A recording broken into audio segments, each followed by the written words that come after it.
a practical action plan for those you leave behind. This, you see, Ed, would have everything about Dr. Mencia in there, everything that he's done for you, all the other things. That's why this is so important. Nobody has things like this in one place. I agree, Anita. And the purpose of the book is to really leave a legacy to your family. And it's really a book of love to eliminate all the catastrophe that comes when somebody becomes incapacitated or somebody passes away, when the family doesn't know where any of the documents are, any of the planning, what the person's wishes were. This is a book which is a book to be filled out, very easy. It's an action plan.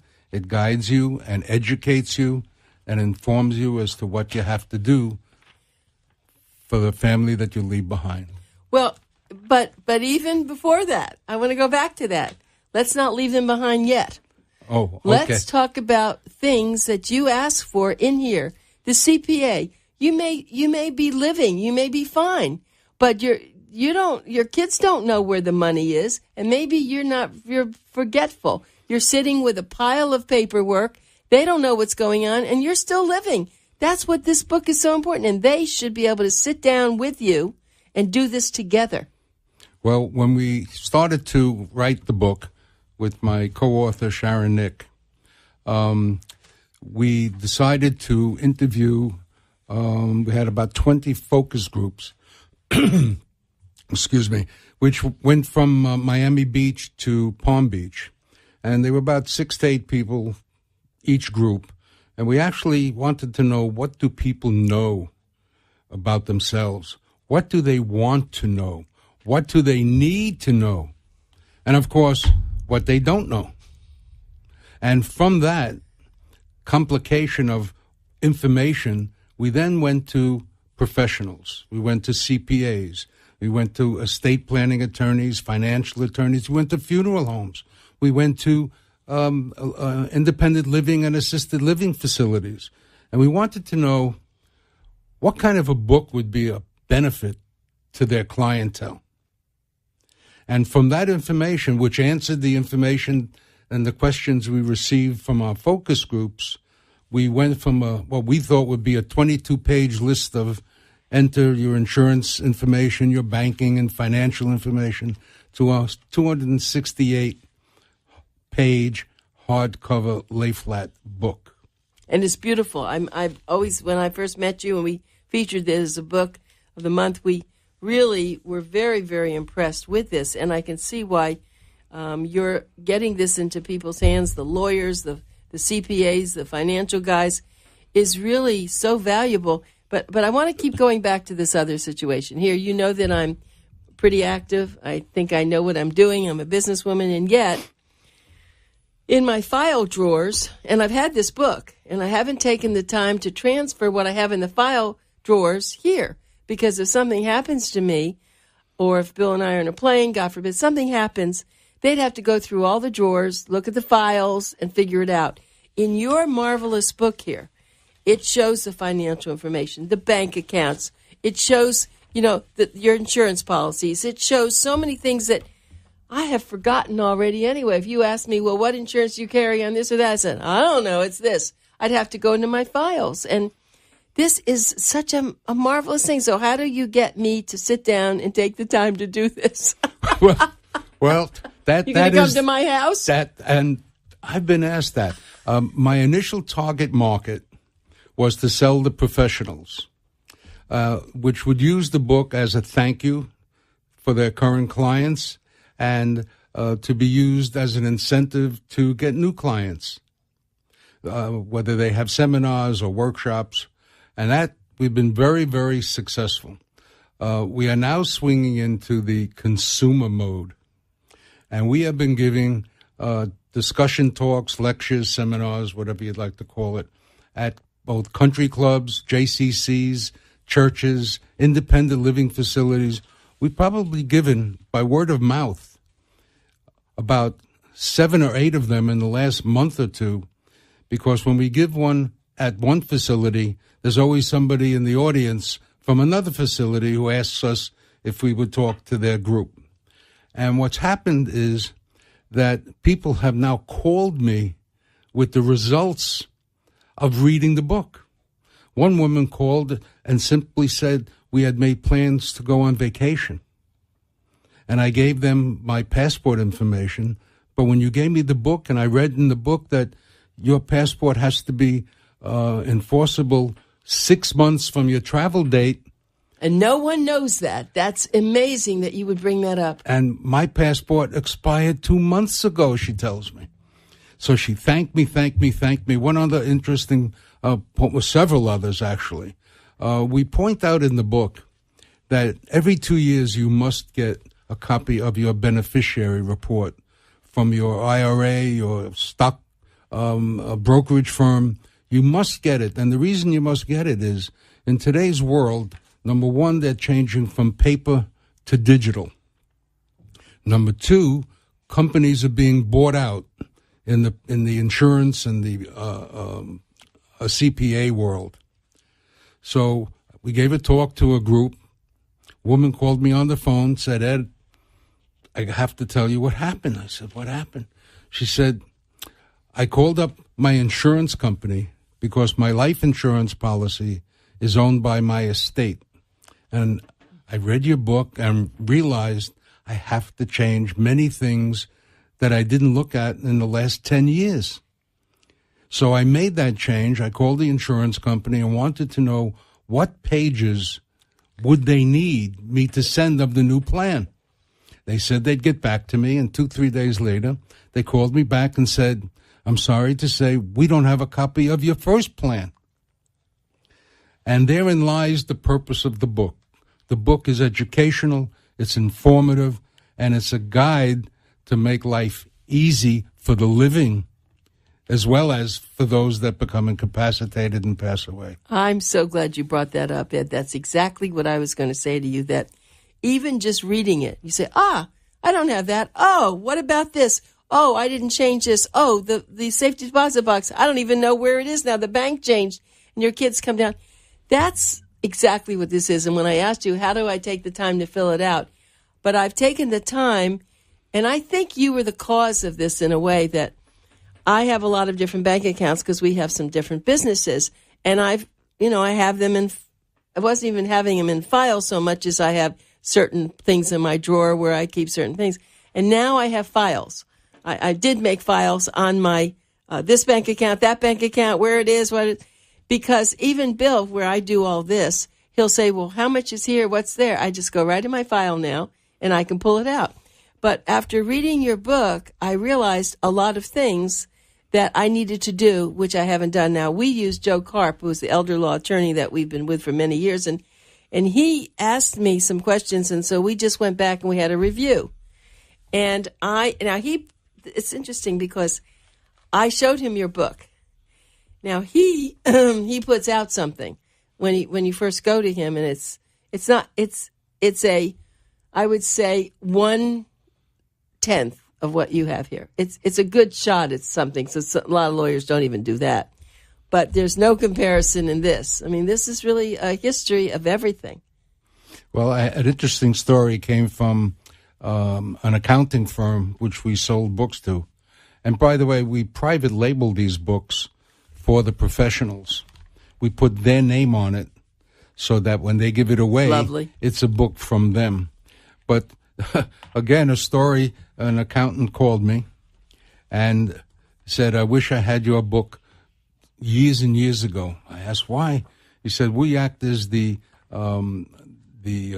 executor of many of our clients. And a brother and sister came several weeks ago with a box of their father's stuff and asked me to start the process of review. Right. So in looking at it, there was something missing. And I didn't know what it was, but, he's been my client for 40 years, so there was something missing. So I asked the kids if I could kind of rummage through his office with them there, of course, and they agreed. And several days later, we went to his office, and I was looking like an investigator, like a CSI guy, Is it taped to the bottom of the drawer? Is it taped to the back of the mirror? Is there a safe that they missed, perhaps? And in rummaging through the desks, I opened the drawer, and then very nicely standing up tall were the file that hang in every desk drawer. But in one of the drawers, there was a folder, a manila folder, lying flat on the bottom of the drawer. So I pulled the files back. I took out the folder, and in the folder was about $500,000 worth of stock certificates from 20, 30 years ago when stock certificates were given out. Now, I know my client, had he had this book, those stock certificates would have been entered in the investment section, and all of this would have been avoided. Otherwise, some charity could have become very, very wealthy, because that's where this furniture was going. What a wonderful unless we story. Found it. Well, no, I knew them the very minute I met you a year or so ago, and this was perfect. But I'm just turning to this, and I didn't remember the identity theft. That's kind of a new thing. Now, that's not something people usually thought. They always thought that, well, someone's going to find out my bank accounts, but they never thought that people can come in and do everything. Well, the problem we found in our focus groups is that people don't know what to do when identity theft hits them. But more importantly, people don't take the time and the effort to avoid identity theft in the first place. So in our book, there's a section on what to do to avoid identity theft, and then another section, what to do when you've been compromised with identity theft. How do you know that you had identity theft? Did someone tell you? Well, if you, to know that you've had it, you could check your balances and see on places where money has been spent that you have no knowledge. I check my... Oh, so you call that identity theft. I'm sorry, I'm thinking in big terms about something bigger than that. Is that what identity... Well, I'll tell you what's big. When I was hacked 12, 15 years ago, my account was... My name and address was given to a fraudster by Experian. Somebody called up Experian, said he was with me. He was me. And this was like 15, 18 years ago. So all that's been corrected. Experian just gave this fraudster my information. No kidding. They were in Georgia, this a scam group. So I contacted the people that would help me with my identity theft, which happens to be the Secret Service. People don't know that the Secret Service that guards the President of the United States and all our dignitaries is in charge of credit card and identity theft fraud. So I call them up and tell them about my problem, and I've been identified, and they're taking money from me here and there. And he tells me about an experience that he's currently having where some crook went in to buy a car. Let's say it was a Lexus. He went in, he gave his banking information, which was somebody else's banking information. And he had a fraudulent license, which had the fraudulent name on it. So the automobile company, Lexus, leased this guy a car.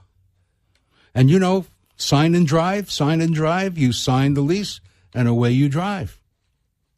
And they did it to this guy whose identity they stolen twice.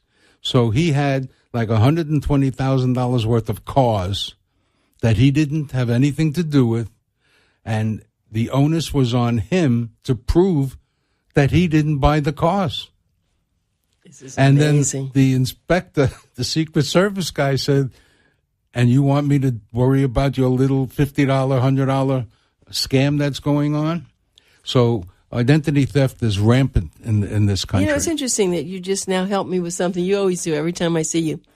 I don't go online every day to look at our bank accounts. I don't, you know, and I do usually maybe a couple of weeks and I look, but you're saying then I should go every day and look at people maybe taking money at debits that weren't mine.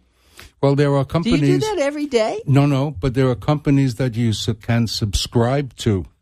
online that reviews excess purchasing on your accounts, and then you would be notified if some big purchase was made that was beyond the budget that you had set up. And I personally have that account, and every now and then I would get a notice, or since I live in Florida, and I would go to New York and buy perhaps, I don't know, several $100s worth of tickets to a show in New York, I would get a email from this company. Are you the Ed Myers that bought these tickets in New York? Of course, you live in Florida. Yeah, I see. So they do a great job. I think you have just done such an extraordinary thing, and I want people to know how they can get your book. It's really important. So they could actually go to your website, which is maybe the best way, and wouldn't that be theaidpress.com? Well, organizingyourfamilylegacy.com would take you to the site, explain the products that we offer, and, of course, the book is the prime seller, but we also have a legacy organizer, because we felt that once somebody gathers all their documents that they have to enter into this book, and by the way, it's not a one-seat deal. I know. This book takes maybe 3 months, 4 months to complete.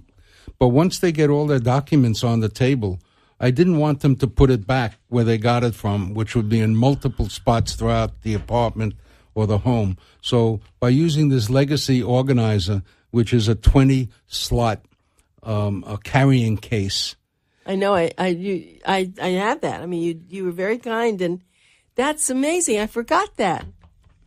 That's amazing. That way you put all your stuff, and the file tabs in the case match the book. Yep. So if you're going to investments or you're going to banks or any other area, you don't have to think much about it. Just put it in that same category.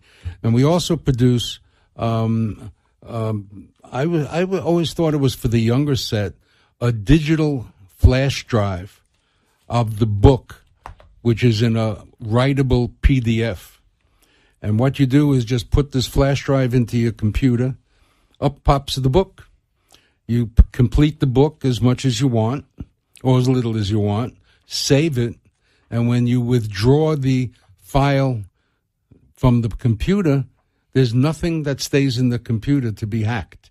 It's all in this little file. And then if you want to do more several days later, you put it back into the computer and complete it a little bit more. And then, of course, you can send it to your family members so that they have it. That was your other. And what we do is we watermark each digital file with the person's name and their birthday for security reasons, so that when somebody receives this, they know who it belongs to just by opening it up. You know, people are listening to you, Ed, and they're wondering, how does this guy get so smart? What are you a lawyer? Are you a CPA? Who are you? Why don't you tell them a little bit, the time we have, about your background, because it's very interesting. Well, the wonderful part about who I am is a real topic of discussion at all the lectures that we give, because I'm like them. I am not an attorney. I'm not an accountant. I'm just a guy who's grown up with all of these circumstances. And when my wife passed away from ovarian cancer years ago and sat in this hospital watching her wither away, not for one moment did I ever think she would pass away. Now, I'm an organized guy, and I never thought she would pass away. But my daughter Wendy, and my daughter-in-law, who's like my daughter Susan, they were out making funeral arrangements and cemetery arrangements and who was going to come and who should come and where they're coming from. They did this all without me knowing about it, because I didn't do it. Now, I've run many, many businesses in my career, ran them like a clock. But when it come to my own person, I never made funeral arrangements when I knew my wife would be gone within a very, very, very short period of time. So I said to myself, how could a parent put their children through this exercise of choosing a coffin and making those arrangements? So I set out to do something about it, and it took a number of years to put this together, as I said, with the focus groups and interviewing attorneys and accountants and all kinds of people to learn and gain the expertise which I now give in this book and give in these lectures. And if there's anything I don't know, I ask them for their name and their phone number or email. I seek out the answer to that question, and they will get an answer from me. And after every meeting, I ask if there's anything that you find that I've missed, please get in touch with me. You know that you're a missionary. You know that now. Yes. No, you are. You're a missionary. And, it's funny. When people say they're getting older and they don't want to retire and what should they do, and I said, find out what passion you have and follow your passion road, because this is what's keeping you young and vibrant. You have a partner who wrote this with you, yes. Sharon Nick. Yes. And I hope Sharon's doing well. Yes, she's got the flu. Oh, see, she should have had a flu shot. She had the flu shot. Oh, so it won't be as worse, but it won't be as bad. Right. With it. Hopefully. Well, that's good. Poor thing. She's getting all these things, but she certainly, you together, put this wonderful book in place. And I really suggest people just go online and you'll get to see it, and then you can decide. It's not very expensive. No, it's not very expensive. And if you go online, we offer a discount code, which is OFYL20. Enter OFYL20, and you'll get a 20% discount right on the line. Okay, but you need to go to their website, which is 8press.com, or you want to purchase a copy. I mean, if you want to go to 8press.com, you'll see Ed and everything else. But yeah, that's my publishing company. But to purchase a copy, it's Organizing Your Family Legacy. Then you will go to 8press.com, and we're going to have you on YouTube. And you are on YouTube already. I know we did that once. Yes. But we're going to hopefully have this again so that your show will be on there. I hope you have that on your website. Yes. Good, because it's very website. important. Well, I certainly wish you so much luck, and you have actually encouraged me again. I mean, I was being a little selfish about having you on, because I do need to do this. I have it in too many other places. That's the problem. And if I had it here, it would be easier for Bill now to be able to look at it. When he asks me questions every week or two, I'll say, okay, Bill, this is what we're doing. This is where it is. But I could just hand him the book and put little tabs on it and just say, okay, Bill, this is what you need to look at. It's interesting. We'll end it with this conversation. He sold his insurance policy many years ago. It was a very, very big number. And of course, when people invest in these insurance policies, they look at your age, they look at what happened, new knees, hips, all. And so they've been waiting for him to die. And every 6 months, we get a call. How's Mr. Finley doing? Yeah. And what they don't know is I'm making him live to be 100. So those investors made a bad choice with Bill. Good deal. But that's cute, because I don't even think anybody, other than mentioning this on the radio now, anyone even knows about it. And my kids, I don't think our children know, but I've got to get it into the insurance information here, that there is a policy like that, which, we sold and all, but that this company's going to keep calling to find out if he's still around. You bring an interesting point, and that is that fewer than 25% know anything about their family's stuff, and conversely, their parents know nothing about their stuff. Oh, that's even more stuff. True than the other way. That's true. I don't know anything about my son. And, stuff happens. That's right. Stuff happens. And it's interesting because we have 2 minutes, because our kids live down, we have two sons, but one son's a lawyer and his wife's a lawyer, and they're in Miami. They have the triplets, and it's like, we never really get a chance to do this. And I said to Bill, my goodness, would you imagine? They're so busy now they can hardly take a breath. If something happened to us, they'd have to come into my office and figure it out. With a truck. But I'm going to definitely start working on this. I love what you did. I told you that from the very day I met you. Organizing Your Family Legacy. It's a practical action plan for those that are here now, and then what you leave behind. You have to add a little thing. It's truly a gift of. It's a gift of love. It really is. It's a gift of love. Yeah. Well, you're wonderful, Ed, and I'm so glad that you came. I know you came to the expo, which was really a big success, and we're glad to see you there.